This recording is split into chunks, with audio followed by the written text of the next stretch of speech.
Hello guys, আসসালামু আলাইকুম। আশা করি সবাই ভালো আছেন। তো চলে এলাম নতুন একটি ভিডিও নিয়ে। আজকের ভিডিওর মূল টপিকটি হচ্ছে আমি ইতালিতে যেই শহরটিতে থাকি সেই শহরটিকে ঘুরিয়ে দেখানোর চেষ্টা করব, সাথে গত ভিডিওতে যেই কমেন্টগুলো করেছিলেন সেই কমেন্টের রিপ্লাই দেওয়ার চেষ্টা করব। তো চলেন শুরু করা যাক।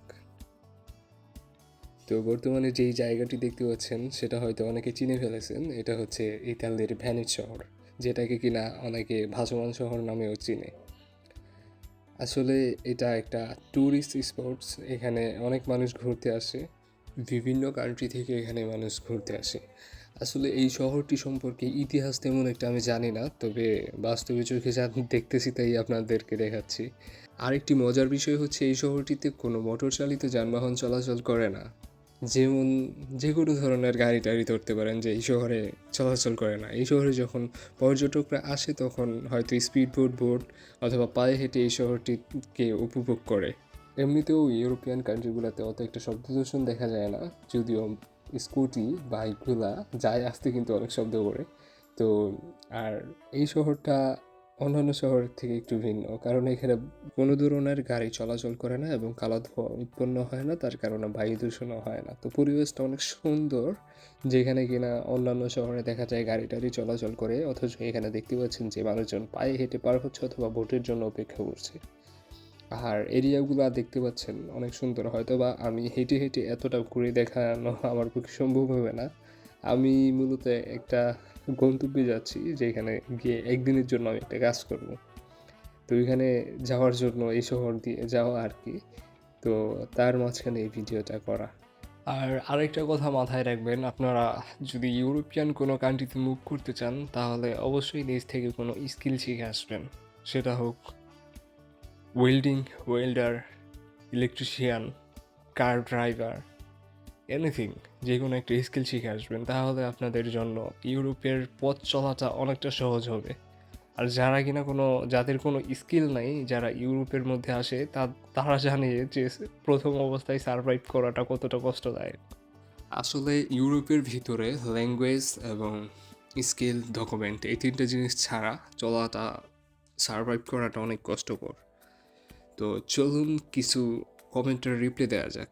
গত ভিডিওতে অনেকে কমেন্ট করেছিলেন যে ভাই আপনি বাংলাদেশ থেকে সার্বিয়া কোন এজেন্সির মাধ্যমে গিয়েছেন। আসলে এই অ্যান্সারটা আমি আগেও দিয়েছি। আমি যে এজেন্সির মাধ্যমে আসছি সেই এজেন্সির নাম হচ্ছে জাহাজ, যেটা কিনা ঢাকার নয়াপল্টন ফকিরাপুল চায়না টাউনের 21 তলায় অবস্থিত ছিল। ভয় পায়েন না, এখনও আছে। আরেক ভাই কমেন্ট করেছিলেন ভাইয়ের কোম্পানি কি সাপ্লাই কোম্পানি কিনা। হ্যাঁ ভাই, আমার কোম্পানি সাপ্লাই কোম্পানি ছিল। সাপ্লাই কোম্পানি ছিল, তার কারণে ওইখানে থাকা হয় নাই, কারণ তারা কাজ টাজ কিছু দিতে পারে নাই। থাকা খাওয়ার অবস্থা অত একটা ভালো ছিল না, তার কারণে ওইখান থেকে ইতালিতে মুভ করছি। আরও কিছু প্রাসঙ্গিক কারণ আছে যেটা কিনা পরবর্তী ভিডিওতে আপনাদেরকে অবশ্যই জানাবো। আরেক ভাই কোয়েশ্চেন করেছিলেন যে দুবাই অথবা কাতারে কয় ঘন্টা ট্রানজিট ছিল আপনার। আমার দুবাইতে ট্রানজিট ছিল প্রায় 8 ঘন্টার মতো। যাই হোক, এটা অনেকের ক্ষেত্রে কম বেশি হয়, আমার ফ্রেন্ডের ক্ষেত্রে একটু কম ছিল, আমার ক্ষেত্রে বেশি হয়েছে। আর বর্তমানে যেই এরিয়াটা দেখতে পাচ্ছেন সেটা হচ্ছে ভ্যানিস নেস্টের ভিতর। এখানে আবার ওই দ্বীপটা না আর কি, যেখানে বলছিলাম যে যানবাহন চলাচল করে না, এখানে আবার যানবাহন চলাচল করে। তো এই সিটির ভিতরে নাতালে উপলক্ষে অনেক সুন্দরভাবে সাজাইছে। তো দেখতে পাচ্ছেন আইস স্কেটিং করার জন্য একটা এরিয়া তৈরি করছে, ওপরে লাইটিং ইত্যাদি দিয়ে। আর ওই যে ক্রিসমাস ট্রি গাছটা যেভাবে সাজাইছে, অনেক সুন্দরভাবে সাজাইছে। এখানে ছোট বড় সবাই স্কেটিং করতেছে। তো এখানে ঘুরতে আসছিলাম, ওই যে মামুরা আবার দেখা যাচ্ছে।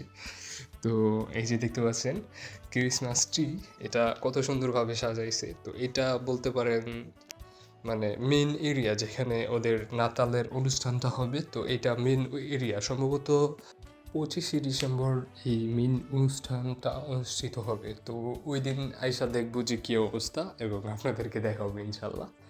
তো দেখতে পাচ্ছেন, তো ওরা এভাবে পুরা ইতালিটাকে সাজাইছে, লাইটিং ইত্যাদি সব।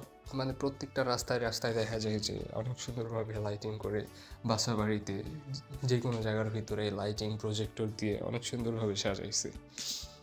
আসলে প্রফেশনালদের মতো ভিডিও মেক করার অভিজ্ঞতা আমার নেই, তার কারণে হয়তো ভিডিওটা একটু এলোমেলো হয়ে গেছে। তার জন্য ক্ষমা সুন্দর দৃষ্টিতে দেখবেন এবং আজকের জন্য এইটুকুই। সকলেই ভালো থাকবেন, সুস্থ থাকবেন এবং দোয়া করবেন। টাটা, আল্লাহ হাফেজ।